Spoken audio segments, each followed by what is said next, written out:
Le projet Eau du Soleil est né d'un constat de la fondation Schneider Electric chez STI.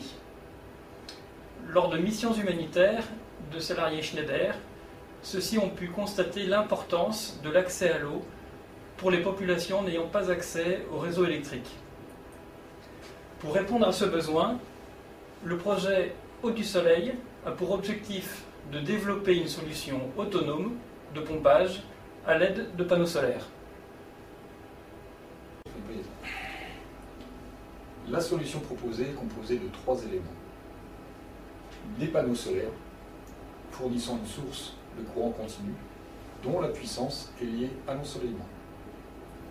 Un variateur de vitesse chargé d'adapter la vitesse en fonction de la puissance disponible et d'assurer la protection du système.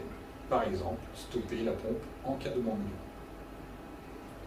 D'une pompe immergée utilisée dans les forages ou d'une pompe de surface pour des applications de relevage. L'eau pompée peut être soit directement distribuée, soit stockée dans des réservoirs. Le système fonctionne donc sans batterie. Ce choix est motivé par un souci économique et écologique. La quantité d'eau est donc fonction du rayonnement solaire. Le variateur, lui, est issu d'une gamme de large diffusion, donc dispose de toutes les fonctions nécessaires pour piloter une pompe telle que la gestion du démarrage, des arrêts, ou encore la gestion du passage d'un nuage. Voici en taille réelle le prototype installé en France. Il est constitué des panneaux solaires, d'une pompe, ici une pompe submersible adaptée au forage, et d'un variateur de vitesse Eau du Soleil. Lorsqu'un nuage passe devant le Soleil, il réduit la quantité d'énergie disponible.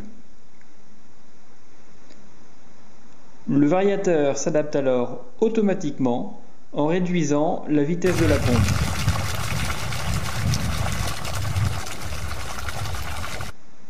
A l'inverse, lorsque le nuage disparaît, le variateur détecte qu'il y a une augmentation d'énergie.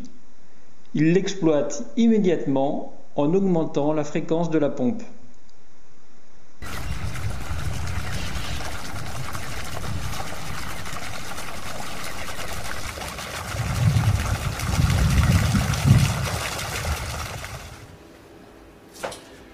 Le variateur Eau du Soleil permet donc de transformer la puissance maximale des panneaux solaires en énergie de pompage. Cette solution, le variateur Eau du Soleil, sera prochainement mise à disposition du réseau BIPOP.